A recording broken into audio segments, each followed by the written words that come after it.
안녕하십니까? 인생이라는 긴 여정 속에서 우리 모두가 마음 깊이 갈망하는 하나의 보석이 있습니다. 바로 자족이라는 마음의 평화입니다. 오늘은 시대를 초월하여 수많은 영혼의 깊은 울림을 준 한 편의 메시지를 통해 이 자족의 비밀을 함께 탐구해보고자 합니다. 이 지혜의 여정을 시작하기에 앞서 잠시 시간을 내어 이 말씀을 주변 분들과 나누어 주시는 것은 어떨까요? 여러분의 손길 하나가 누군가에게는 따뜻한 위로와 은혜의 빛을 전하는 통로가 될 수 있습니다. 이 영상을 보시는 모든 분들의 삶에 하나님의 크신 평안과 축복이 함께하기를 진심으로 기도합니다. 오늘 우리가 함께 묵상할 말씀은 빌립보서 4장 11절입니다. 내가 궁핍함으로 말하는 것이 아니니라 어떠한 형편에든지 나는 자족하기를 배웠노니. 사도 바울은 당대 최고의 지성인이었습니다. 하지만 그가 평생에 걸쳐 배운 가장 위대한 학문은 바로 자족하는 법이었습니다. 세상의 어떤 높은 학이나 지식보다도 어떤 상황 속에서도 만족할 줄 아는 이 지혜야말로 한 인간이 도달할 수 있는 가장 높은 경지의 배움이라 할 수 있을 것입니다. 본문을 조금만 주의 깊게 들여다보면 한 가지 분명한 사실을 깨닫게 됩니다. 그것은 바로 자족이 결코 인간의 본성이 아니라는 점입니다. 불평과 불만은 마치 잡초와 같습니다. 굳이 씨앗을 뿌리거나 애써 가꾸지 않아도 우리의 마음밭에서 너무나 쉽게 저절로 자라납니다. 탐욕, 불만, 원망은 마치 저주받은 땅에 돋아나는 가시덤불처럼 인간에게 자연스러운 감정입니다. 우리는 누구에게 불평하는 법을 배우지 않아도 너무나 능숙하게 불평을 늘어놓습니다. 하지만 귀한 것들은 다릅니다. 우리가 황금빛 미라를 얻기 원한다면 반드시 밭을 갈고 씨를 뿌려야 합니다. 아름다운 꽃을 보고 싶다면 정원을 만들고 정원사의 세심한 보살핌이 필요합니다. 자족은 바로 하늘의 정원에서 피어나는 꽃과 같습니다.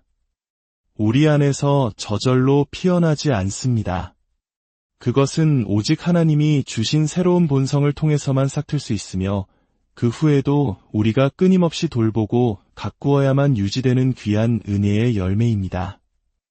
사도 바울은 나는 자족하기를 배웠노라라고 고백합니다. 이 말은 그 역시 처음부터 자족하는 사람이 아니었다는 뜻입니다.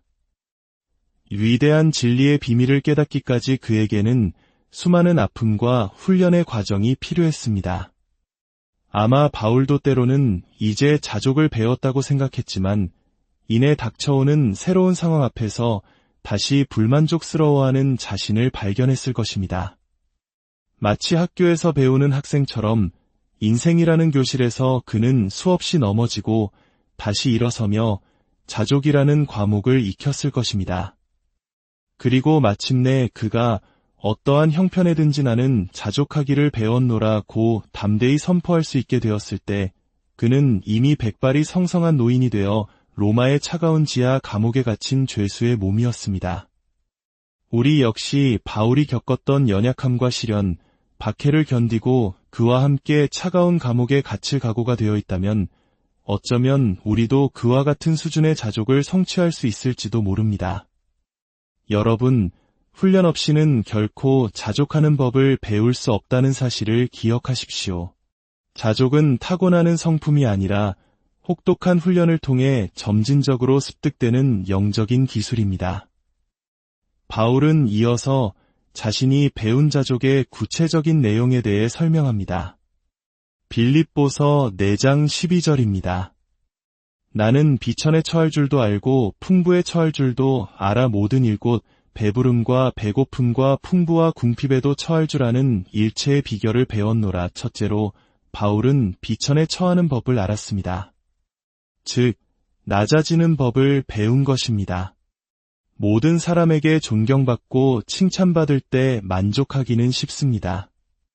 하지만 세상이 우리에게 손가락질하고 우리의 인격이 모함을 당하며 등 뒤에서 수군거리는 소리가 들려올 때 인내와 평온함으로 그것을 견디는 것은 하나님의 말씀에 대한 깊은 이해 없이는 불가능합니다. 우리의 지위와 명예가 높아지고 다른 이들의 존경을 받을 때 만족하기는 쉽습니다. 하지만 세례 요한처럼 나는 쇠하여야 하리라고 고백해야 할 때 내 자리를 다른 사람이 차지하고 내가 그토록 원했던 인정을 다른 사람이 받는 것을 지켜봐야 할 때 마음속에 시기심 없이 잠잠히 머무는 것은 결코 쉽지 않습니다. 다른 사람이 칭찬받는 소리를 들으며 나의 공로가 잊혀질 때 나보다 뛰어난 새로운 경쟁자를 돋보이게 하기 위해 나의 장점이 무시당할 때 그럼에도 불구하고 기쁨과 감사함으로 하나님을 찬양하는 것은 인간의 본성을 뛰어넘는 일입니다. 자신이 쌓아올린 모든 명예를 기꺼이 내려놓고 그리스도를 위해 높아지는 것만큼이나 기꺼이 낮아질 수 있는 사람의 마음속에는 분명 고귀한 무언가가 자리하고 있을 것입니다. 우리 역시 그리스도의 이름이 높아질 수만 있다면 수치와 굴욕과 비난을 통해서도 하나님께 영광을 돌릴 준비가 되어 있어야 합니다. 둘째로, 바울은 똑같이 중요한 또 하나의 지혜, 즉 풍요에 처하는 법을 알았습니다. 세상에는 가난과 역경 속에서는 어떻게 행동해야 하는지 잘 알지만 막상 풍요가 주어졌을 때 어찌할 바를 모르는 사람들이 너무나 많습니다. 요셉처럼 구덩이에 던져졌을 때는 하늘의 별을 보며 약속을 붙들고 탈출을 소망하지만 막상 성공의 꼭대기에 올라서면 어지러움을 느끼고 추락할 위기에 처하는 이들이 있습니다. 가난했을 때는 믿음으로 분투했지만 성공이 찾아오고 부유해지자 교만해지고 돈을 자랑하며 다른 사람들을 무시하는 사람들을 우리는 주변에서 종종 봅니다. 그 사람이 한때는 평범한 직원이었다는 사실을 아무도 상상하지 못할 만큼 그는 스스로를 대단하게 여기며 마치 황제의 피라도 흐르는 듯 행동합니다. 과거에 친했던 친구들을 이제는 고개만 까딱하며 지나칩니다. 그는 풍요 속에서 어떻게 처신해야 하는지를 배우지 못한 것입니다. 부와 함께 사람들의 칭찬과 명예가 주어지자 그는 교만해지고 스스로를 한없이 높였습니다. 교회 안에서도 마찬가지입니다. 한때 성공적으로 사역하며 큰 인기를 누렸던 이들이 있었습니다. 사람들은 그들을 존경했고 그것은 마땅한 일이었습니다. 하지만 그들은 이내 권력을 탐하고 다른 모든 사람들을 난쟁이처럼 여기며 자신만이 거인인 양 행동했습니다. 결국 그들의 교만은 용납될 수 없었고 그들은 높았던 자리에서 내려오게 되었습니다. 풍요를 다룰 줄 몰랐기 때문입니다. 과거 조지 히필드 목사님의 설교단에 이런 내용의 기도 제목이 적힌 쪽지가 놓인 적이 있습니다. 최근에 막대한 유산을 상속받은 한 청년을 위해 기도해 주십시오. 정말 지혜로운 기도 제목이 아닐 수 없습니다. 우리가 번영이라는 언덕을 올라갈 때 넘어지지 않고 겸손히 걷기 위해 기도가 필요합니다. 오히려 가난이라는 언덕을 내려갈 때보다 풍요의 언덕을 오를 때 비틀거릴 위험이 훨씬 더 큽니다. 그리스도인은 궁핍할 때보다 풍요로울 때 자신의 신앙을 욕되게 하는 경우가 더 많습니다. 또 다른 위험은 세속적으로 변하는 것입니다. 재물이 늘어날수록 놀랍게도 그 황금이 손가락에 끈끈하게 달라붙는 것을 경험하게 됩니다. 가진 것이 적었을 때는 더 많이 갖게 되면 아주 너그러울 것이라 생각했습니다. 동전 지갑을 가졌을 때는 황금 같은 마음을 가졌지만 황금 지갑을 갖게 되자 동전만 한 마음을 갖게 되는 경우가 많습니다. 황금은 선한 일에 사용될 때 힘과 능력이 되지만 마음속에 자리 잡으면 부식과 탐욕 외에는 아무것도 낳지 못합니다. 황금은 딛고 서기에는 좋은 것이지만 사람을 파묻어 버린다면 그것은 끔찍한 것입니다. 얼마나 많은 그리스도인들이 자신의 부유함 때문에 영적으로 파괴되었는지 모릅니다. 하지만 사도 바울은 달랐습니다. 그는 풍요롭게 사는 법을 알았습니다. 풍요가 주어졌을 때 그는 그것을 어떻게 사용해야 하는지 알았습니다. 그는 하나님께 겸손함을 유지하게 해달라고 기도했습니다. 돛이 가득 찼을 때 배의 균형을 잡아줄 밸러스트, 즉 짐이 충분하기를 기도했습니다. 잔이 넘칠 때 그것을 낭비하지 않게 해달라고 기도했습니다. 풍요로울 때 궁핍한 자들에게 기꺼이 나누어주는 신실한 청지기가 되게 해달라고 기도했습니다. 이것이 바로 신성한 배움입니다. 나는 비천에 처할 줄도 알고 풍요에 처할 줄도 압니다. 바울은 더 나아가 말합니다. 배부를 때나 굶주릴 때나 풍요로울 때나 궁핍할 때나 그 어떤 상황에서도 만족하는 비결을 배웠다고 말입니다. 배부름을 다루는 법을 아는 것은 신성한 교훈입니다.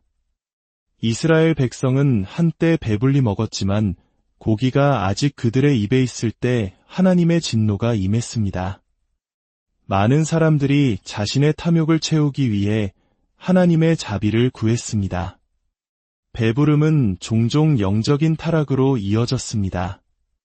이상하게 들릴지 모르지만 인간은 하나님의 넘치는 은혜를 받을 때 오히려 감사하는 마음이 적어지고 하나님을 잊어버리는 경향이 있습니다.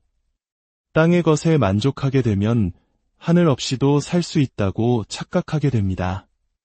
굶주림을 아는 것도 힘든 교훈이지만 배부름을 아는 것은 훨씬 더 어려운 교훈입니다. 또한 바울은 배부름과 굶주림이라는 양극단을 모두 경험하는 법을 알았습니다. 어느 날은 은혜가 가득한 길을 걷다가 다음 날에는 모든 위로가 사라진 메마른 땅을 발견하는 것, 이것은 얼마나 큰 시련입니까? 가난하게 태어난 사람은 그 환경에 익숙해져 만족하기가 더 쉬울 수 있습니다. 마치 새장 속에서 태어나 자유가 무엇인지 모르는 새와 같습니다. 하지만 한때 세상의 부유함을 누렸던 사람이 절대적인 빈곤에 처하게 되는 것은 한때 창공을 자유롭게 날던 새가 이제 새장 속에 갇힌 것과 같습니다.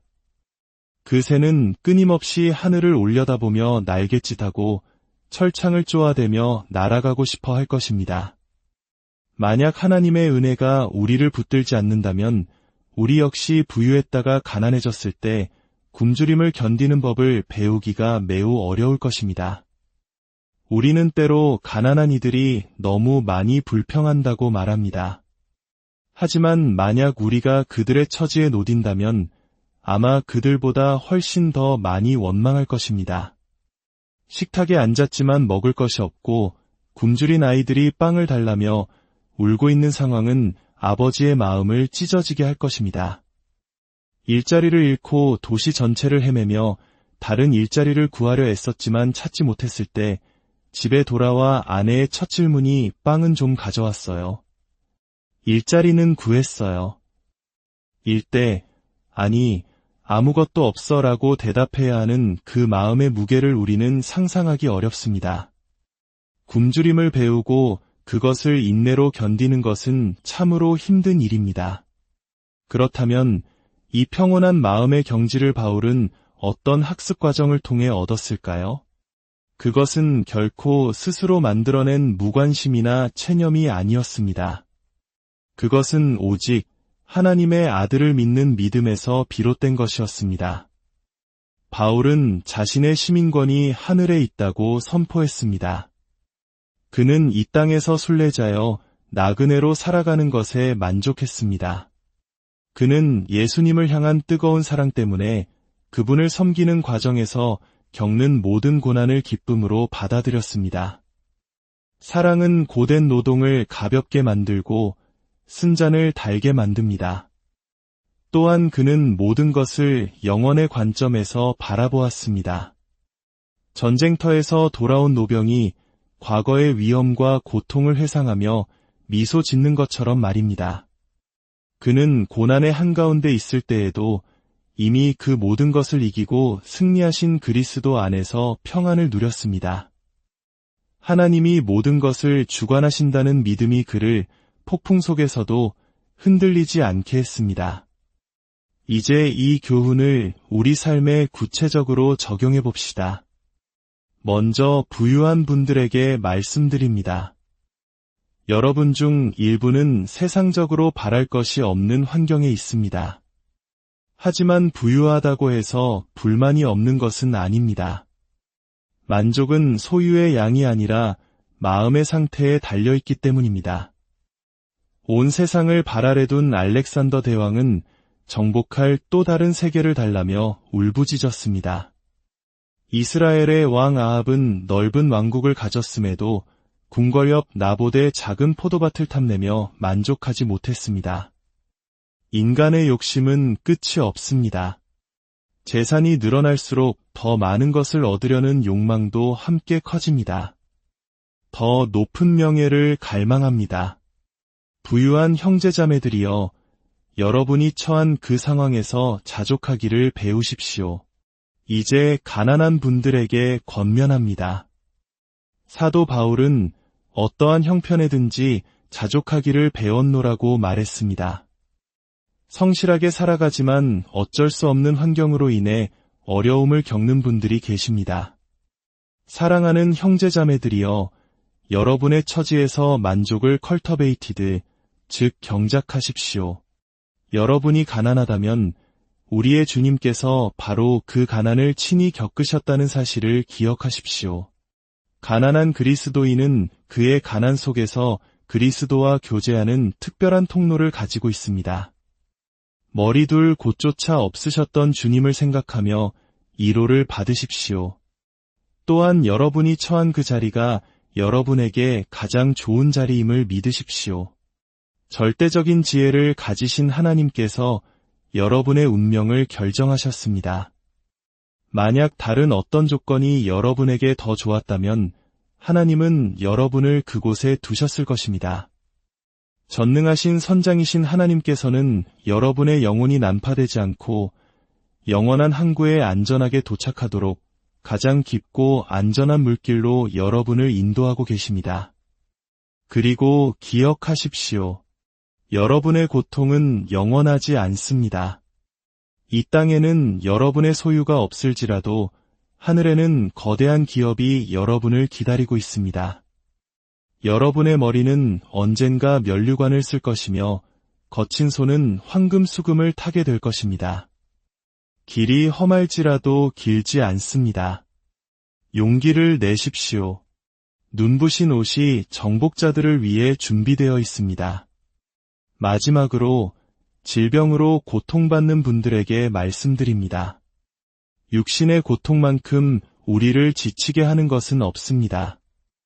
어떤 이들은 평생 동안 고통과 함께 살아가는 것처럼 보입니다. 왜 나만 이런 고통을 겪어야 합니까? 라고 원망하기 쉽습니다. 하지만 기억하십시오. 여러분의 고통은 여러분의 죄보다 가볍고 하나님의 징계는 여러분의 잘못보다 적습니다.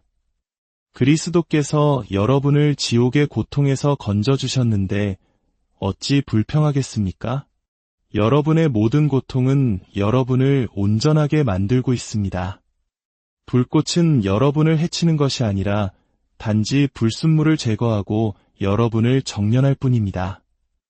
질병이 우리 육신이라는 낡은 오두막을 흔들 때 그 갈라진 틈으로 비로소 하늘의 빛이 스며드는 것을 우리는 종종 경험합니다. 아픔의 어두운 방에 갇혔을 때에만 들을 수 있는 하늘의 음성이 있습니다. 포도를 눌러짜야 와인이 만들어지듯 우리는 고난의 풀무불을 통과해야만 세상에서 유용하게 쓰임받을 수 있습니다. 이제 말씀을 맺겠습니다. 혹시 아직 그리스도를 알지 못하여 이 세상이 주는 헛된 것에서 만족을 찾고 계신 분이 있다면 기억하십시오. 이 땅에서의 즐거움은 잠시뿐이지만 그 끝에는 영원한 고통이 있습니다. 그러나 그리스도 안에 있는 자들은 비록 이 땅에서 고난을 겪을지라도 그 끝에는 영원한 영광이 기다리고 있습니다. 하나님께서 여러분에게 새로운 마음과 올바른 영, 살아계신 예수님을 향한 살아있는 믿음을 주시기를 바랍니다. 그리하여 오늘 우리가 나눈 말씀처럼 여러분 모두가 어떠한 형편에든지 자족하기를 배우는 은혜를 누리시기를 주님의 이름으로 축원합니다.